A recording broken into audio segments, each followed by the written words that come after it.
자, 오늘 시장 클로즈업 시간에는 이분과 함께 오늘 터져나오고 있는 굉장히 중요한 여러 가지 이슈들을 좀 자세하게 짚어보는 시간 마련했습니다. 하이투자증권 상품전략실 이동근 차장 나오셨습니다. 어서 오세요. 네, 반갑습니다. 자, 일단 미국에서 원유, 이란산 원유를 이제는 5월 3일부터는 어느 나라도 수입할 수 없다라고 이제 못을 박았습니다. 그러면서 이제 국제유가가 좀 올라가고 있는데 이게 보니까 정유 업종에 미치는 영향, 그리고 조선 업종에 미치는 영향, 석유화학 업종에 미치는 영향이 좀 제각각일 것 같더라고요. 한번 설명을 좀 해주시죠. 예, 말씀하신 대로 사실 오늘 시장에서 저는 가장 이게 큰 이슈가 되지 않겠는가 했는데 사실 제가 생각했던 것보다 이렇게 시장의 반응이 굉장히 강하게 나타나지는 않고 있습니다. 사실 지금 보면은 오늘 좀 이제 특별하게 수혜를 받는다고 생각을 했는지 모르겠지만은 조선업종 같은 경우는 이게 이제 호재로 받아들여지고 있고요. 네. 정유업종 같은 경우도 뭐 이렇게 나쁘게 받아들여지는 않는 것 같아요. 다만 이제 석유화학 같은 경우는 이제 좀 악재로 받아들여지면서 특히 오늘 석유화학이라든가 또 이제 우리가 이제 유가 상승의 가장 큰 좀 이제 악재로 받아들여지는 이제 항공업종이라든가 이런 쪽은 약세를 보이고 있는데 역시 이제 이 부분이 가장 크게 이제 작용하는 쪽은 석유화학 업종이라고 생각을 합니다. 석유화학 업종 같은 경우는 특히 이제 이란에서 주로 수입하는 원유가 초경질유라고 하는데 네. 이게 이제 석유화학 제품의 기초 연료인 나프타 함유량이 굉장히 높아요. 그렇기 때문에 그리고 또 가격이 저렴합니다. 네네. 그래서 사실 이제 우리나라 도입 비중, 전체 비중이 한 절반 정도에 달하는데 상당히 만약에 이제 이란산 수입이 막히면은 네. 석유화학 업종 입장에서는 상당히 원가가 올라가는 이러한 효과가 나타날 수가 있습니다. 그렇기 때문에 사실 오늘 석유화학 업종이 좀 악재로서 영향을 받는 거는 어느 정도 예상했던 시장 반응이라고 말씀드릴 수가 있겠고, 그리고 이제 아시겠지만은 사실 정유 업종 같은 경우도 중장기적으로 봤을 때는 그렇게 좋은 쪽으로 영향을 미칠 것 같지는 않아요. 맞아요. 근데 이제 네. 오늘 같은 경우 단기적으로는 어떤 유가 상승이라든가 이런 부분이 좀 이제 굉장히 영향을 미치고 있는데 어쨌든 간에 지금 어떻게 보면은 이제 수입선을 다른 쪽으로 좀 이제 돌려야 되는 이런 상황들이 발생을 할 것으로 보여지고, 그리고 또 하나는 이제 화학업종 같은 경우는 초경질유 대신에 나프타를 직접 이제 수입하는 이런 방안까지도 지금 검토 중이라고 그러는데 사실 이제 석유화학 업종이라든가 말씀드린 대로 항공업종이라든가 이런 쪽은 조금 이제 단기적으로 영향을 받을 수가 있는 그런 이슈이기 때문에 지금 오늘 시장에서 나타나는 반응은 어느 정도 지금 예상하는 그런 반응들이 나타나고 있다 이렇게 말씀드릴 수가 있겠습니다. 정유에 대한 의견을 조금 더 자세하게 해주시면 좋을 것 같아요. 일단 정유 업종이야 정제 마진에 따라서 이익률이 정해지는 거다 보니까 유가가 단순히 올라가고 내려간다고 이것에 따라서 이제 이익의 변화를 우리가 예측할 수는 없는 거잖아요.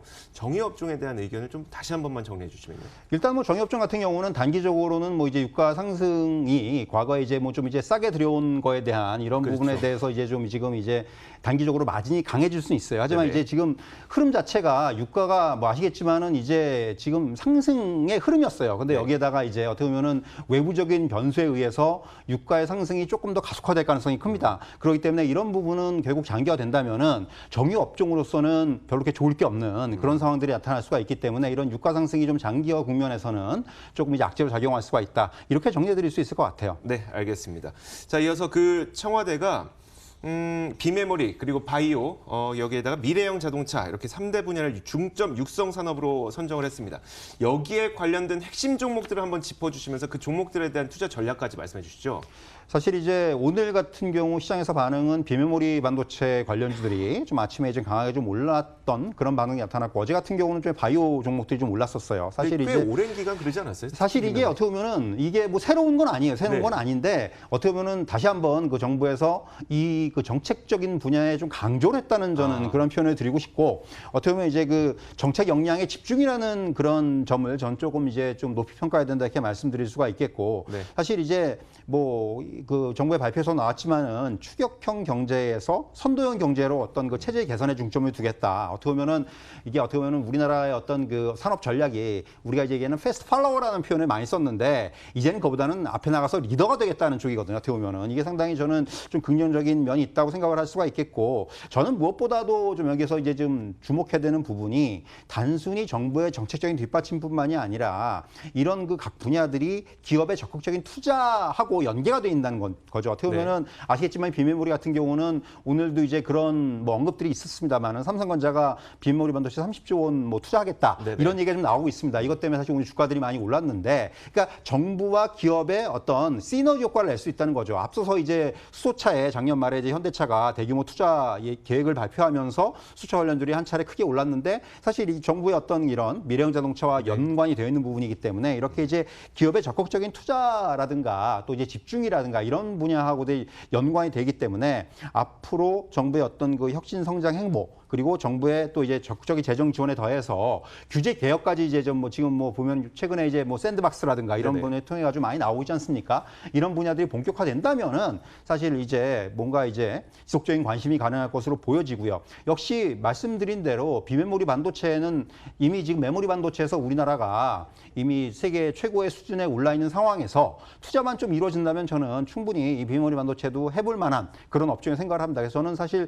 지금 비메모리 반도체 업종에 조금 관심을 가지는 것이 맞다. 이미 수소차 같은 경우는 시장에 관심이 한번 쏠려 있었고 네. 어떻게 보면 바이오도 마찬가지인데 상대적으로 좀 비메모리 반도체는 조금 시장에 관심이 좀 덜했던 분야이기 때문에 향후에는 이쪽에도 한번 관심을 가져보시는 것이 좋은 투자 전략이지 않겠는가 이렇게 말씀드릴 수 있을 것 같아요. 비메모리는 그럼 삼성전자를 핵심 종목으로 꼽아주시는 것 같고요. 그렇죠. 뭐 삼성전자를 비롯해서 주로 이제 삼성전자와 연관이 되어 있는 연관되어 쪽으로 있는? 이제 지금 이제 오늘 같은 경우 SFA 반도체라든가 네네. 이런 종목들이 많이 오르는데, 사실 이런 종목들이 오르는 이유는 삼성전자와 뭔가 직간접으로 연관이 되어 있는, 사실 비메모리 반도체 관련주들은 삼성전자에서 뭐 수주를 받거나 네. 또는 삼성전자에서 분사가 됐거나 이런 기업들이 상당히 많습니다. 그렇기 때문에 대부분이 직간접으로 이제 연결이 돼 있기 때문에 그런 쪽에서 종목을 찾아보시는 것이 적절하다 이렇게 말씀드릴 수가 있겠네요. 그럼 미래형 자동차는 현대차와 관련된 종목들을 위주로 보겠네요. 뭐 그렇죠. 이제 뭐 이미 수소차 관련해서 한번 작년에 시세가 났습니다만은 지금 어차피 이제 글로벌로 봐서도 현대차가 지금 수소차 쪽에 드라이브를 걸고 있고,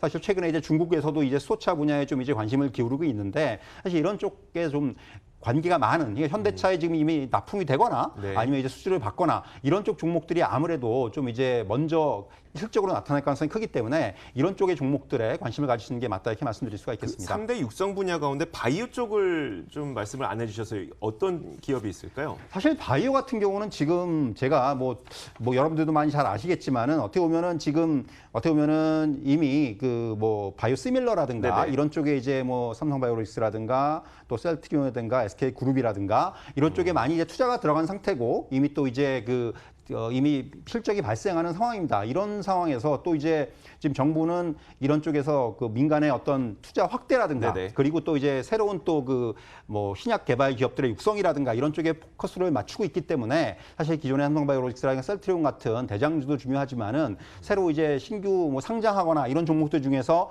신약 쪽에 어느 정도 기술력을 갖고 있는 회사들이 굉장히 많거든요. 네. 이런 쪽에 여러분들께서 한번 관심을 가져보시는 것도 좋은 투자 전략이다 이렇게 말씀드릴 수가 있겠습니다. 네, 알겠습니다. 어느 쪽을 봐야 되는지 저희가 좀 잘 살펴봤고요. 이어서 한 가지 더 있습니다.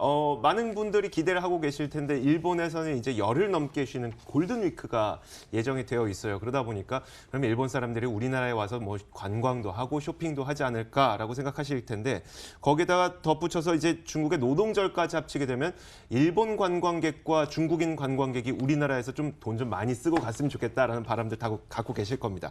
그런데 그럼 여기서 우리가 수혜주를 찾아볼 수 있을 것인가에 대한 생각을 해보긴 하지만 이미 이런 종목들이 좀 많이 올라온 경향들이 있어서 어떻게 해야 될까요? 예, 사실 뭐 지금 일본하고의 문제 뭐 굉장히 좀 두 나라의 관계가 별로 안 좋은 상황인데, 네. 그럼에도 불구하고 저도 좀 자료를 찾아보면서 놀랐던 것이 1월하고 2월만 놓고 보더라도 일본인 관광객 수의 그 성장세가 두 자릿수가 넘었어요, 우리나라에. 그러니까 많이 왔어요. 네. 그리고 이번 그 골드위크에서도 지금 뭐 조사를 해보니까 가장 많이 가는 나라가 우리나라입니다. 사실 그만큼 요번에 사실 기대를 걸 수 있는 그런 상황인 것 같고요. 여기다가 이제 뭐 아시겠지만 3월 국내 면세점 매출이 사상 처음으로 2조 원을 돌파했습니다. 그러니까 뭐 따이공 규제 때문에 좀 이제 어려울 것이다라고 생각을 했었는데 생각보다 이 여파가 미미했습니다. 그렇기 맞아요. 때문에 이런 부분들 뭐 이제 환율의 영향도 있을 것이고, 그렇지만 어쨌든 간에 이번 이런 부분들이 좀 반영이 돼서 화장품 관련주라든가 면세점 관련주라든가 주가가 좀 움직였습니다. 사실 네. 뭐 몇몇 종목들 많이 오르기도 했었고요. 그렇기 때문에 지금 사도 되냐는 말씀을 하시는 말씀하시는 분들이 많은데 저는 사실 화장품 관련주만 놓고 보더라도 오랫동안 사실 그 시장의 관심에 소외가 돼 있었죠. 그렇죠. 어떻게 보면은 그 중국 관련 이슈가 계속 부정적으로 작용을 하면서 굉장히 소외가 돼 있었고 이런 가운데서 사실 뭐 그 어떻게 보면은 또 한편으로는 최근에는 사실 그 중국 뭐 이제 로컬 업체들이라든가 이런 쪽의 어떤 경쟁자로서의 어떤 위치까지 올라온 회사들도 많고 하기 때문에 주가적인 측면에서 상당히 어려웠던 건 사실인데 사실 최근에 보면은 전반적인 화장품의 어떤 소비 환경이 우호적으로 바뀌고 있습니다. 그렇기 때문에 이런 부분들을 감안한다면은 화장품 관련주들은 저는 지금 한번 다시 눈여겨볼 필요가 있다. 물론 아모레퍼시픽 같은 경우 최근에 많이 올랐습니다. 하지만은 네. 상대적으로는 못 오른 종목들도 많아요. 이런 쪽에서 특히 이제 최근에 어떤 하나의 트렌드가 이제 화장품과 의약품의 결합, 우리가 더마 코스메틱이라는 표현을 많이 그렇죠. 쓰는데 네. 이런 쪽과 관련되어 있는 회사들이라든가 또는 이제 그 중국 비중이 높은 이제 그 OEM 업체라든가 네, 네. 이런 쪽의 어떤 가능성은 상당히 좀 많지 않겠는가 그렇기 때문에 이런 쪽을 중심으로 해서 여러분들께서 좀 눈여겨보실 필요가 있다. 이렇게 정리해드릴 수 있을 것 같아요. 이미 많이 오른 것으로 보이긴 하지만 그 종목들에 대해서도 좀 추가적인 긍정적인 뷰를 보여주시는 거고 게다가 덜 오른 종목들도 찾아보자. 그런 지금 거기서 말씀하신 대로 저도 이제 그런 취지로 말씀을 드린 거고요. 그래서 뭐 상대적으로 이제 더러운 종목들도 물론 많지만은 이제 아모레퍼시픽 같은 종목도 사실 오랫동안 그 과거의 그렇죠. 어떤 그런 영광을 좀 뒤로 돌리고 네네. 주가가 못 갔던 부분이 있습니다. 그렇기 때문에 지금 좀 저는 아직까지 좀 이제 상승의 시작이지 않겠는가 그렇게 말씀드릴 수 있을 것 같아요. 네, 알겠습니다. 자, 이렇게 오늘은 저희가 중요한 이슈들을 다 하나씩 짚어봤습니다. 시장 클로즈업은 하이투자증권 상품전략실 이동근 차장과 함께 이야기를 나눠봤고요. 저희 탐나는 주식 2PM도 여기서 함께 인사를 드리도록 하겠습니다. 남은 시장 마무리 잘 하시고요. 저희는 내일 같은 시간에 찾아뵙겠습니다. 시청해주신 여러분 고맙습니다.